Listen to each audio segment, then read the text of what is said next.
பிளாசி முதல் செங்கோட்டை வரை உரை ஓவியம்.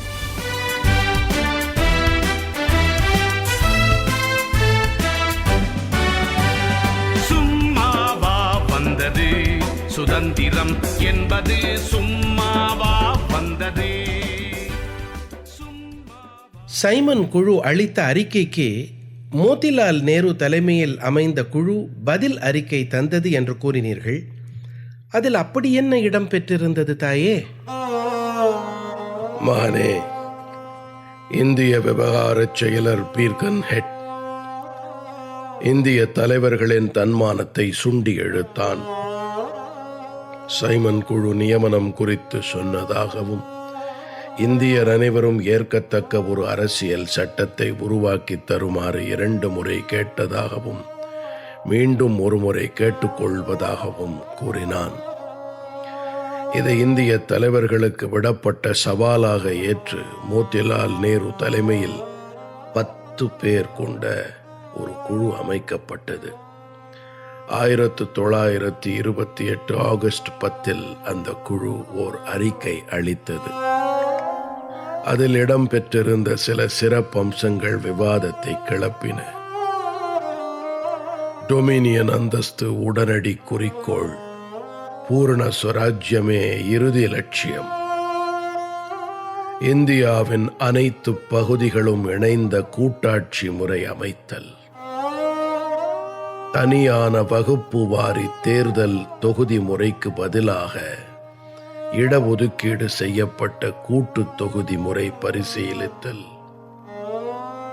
சிந்த் தனி மாநிலமாக உருவாக்கப்படல், வடமேற்கு எல்லை மாகாணத்துக்கு மற்ற மாநிலங்களைப் போல சம அந்தஸ்து வழங்கல்,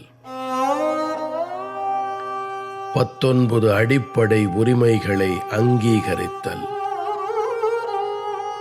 மத்திய சட்டமன்றம் 2 அவைகளை கொண்டதாக இருத்தல், அப்போதுதான் மக்களுக்கும் மாநிலங்களுக்கும் போதிய பிரதிநிதித்துவம் கிடைக்கும்.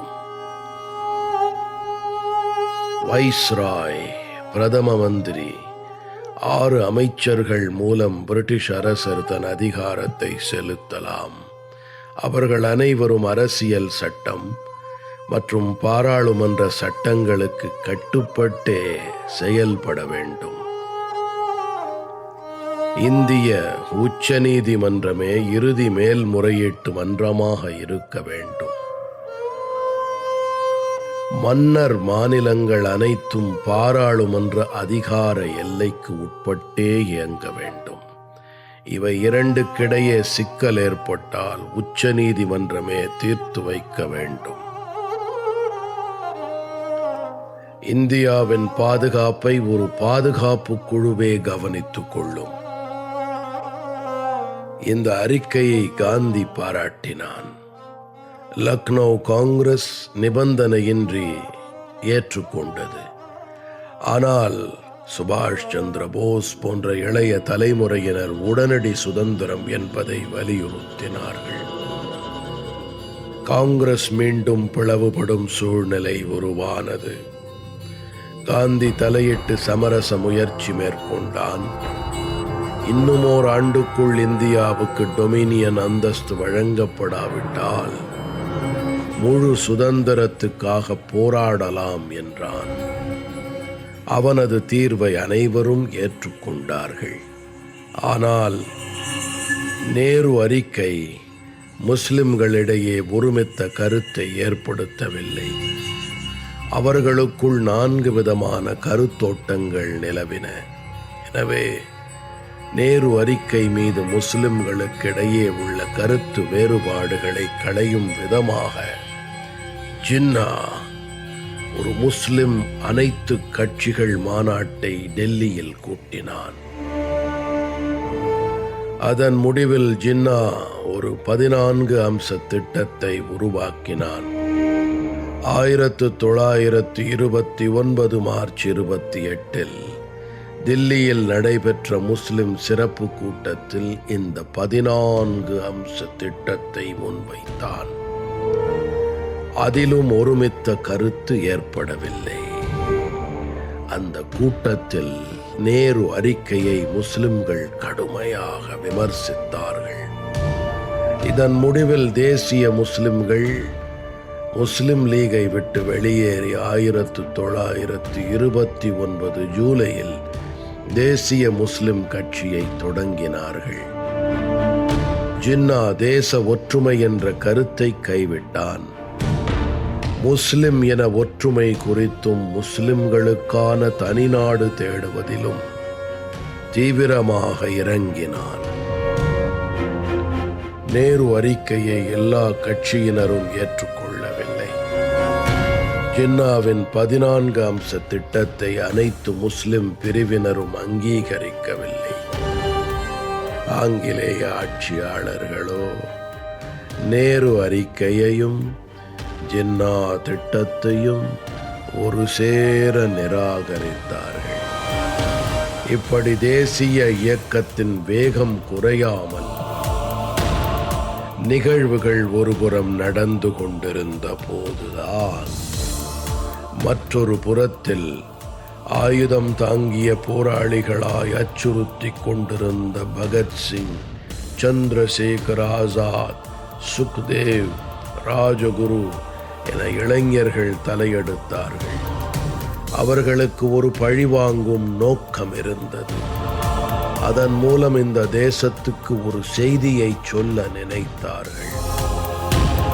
பஞ்சாப் சிங்கம் என்று மக்களால் அன்புடன் போற்றப்பட்ட லாலா லஜபத் ராயின் மறைவு அந்த இளைஞர்களிடம் பெரும் சோகத்தையும் தாக்கத்தையும் ஏற்படுத்தி இருந்தது. சைமன் குழுவை எதிர்த்து லாகூரில் 1928 அக்டோபர் 30 ஆர்ப்பாட்டம் செய்த லாலா லஜபத் ராய் மீது வன்மத்துடன் தாக்குதல் நடத்தினான் காவல் அதிகாரி சாண்டர்ஸ். அதனால் உடல் நலம் பெரிதும் பாதிக்கப்பட்ட லாலா நவம்பர் 17 மரணித்தான். அவன் மரணத்துக்கு பழி தீர்க்கும் வகையிலே, அதுவும் 1 மாத காலத்துக்குள் தாங்கள் நினைத்ததை நிறைவேற்றினார்கள் அந்த இளைஞர்கள். 1928 டிசம்பர் 17 லாலாவின் மரணத்துக்கு காரணமான காவல் அதிகாரி சாண்டர்ஸ் இந்த தேசபக்த இளைஞர்களால் சுட்டுக் கொல்லப்பட்டார்.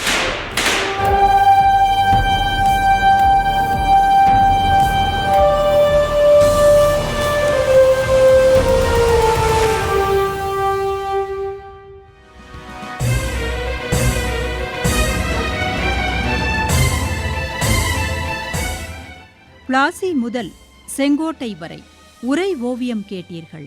போரிலே இறங்கிவிட்டால் இன்னல் சூழும் தெரியும். பெற்ற தாய் பசித்திருப்பாள், பிள்ளைக்கது புரியும். அன்னையர்க்கு அன்னையார பாரதியின் துயர் துடைக்க அன்னை தானை அழித்துக் கொண்டோர் எத்தனையோ எத்தனை. சும்மாவா வந்தது சுதந்திரம் என்பது?